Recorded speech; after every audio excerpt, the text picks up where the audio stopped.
Isa pang bago ngayong gabi, ilang sasakyan sa Tanay Rizal ang inararo ng truck na pumalya raw ang preno. Dalawa ang patay. May report si Jamie Santos. Duguan at walang malay sa kalsada ang lalaki at babaeng magkaangkas sa motorsiklo. Natumbok sila ng dump truck bandang 2:30 ng hapon sa panulukan ng Marilake Highway sa JP Rizal Avenue sa Tanay Rizal. May paparating din na dump truck, kaso lang nung pitikin niya yung preno, yun na ang hindi niya na-control kasi parang na-lost brake na.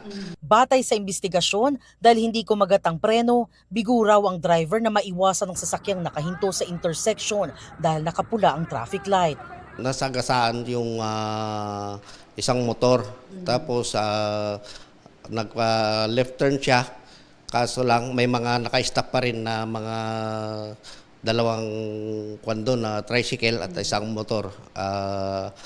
Doon dali din yung dalawang tricycle at isang motor.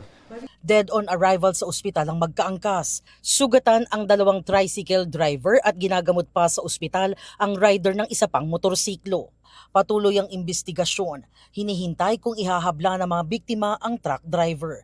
Nakakulong sa presinto ang truck driver na humingi ng pasensya. Jamie Santos nagbabalita para sa GMA Integrated News.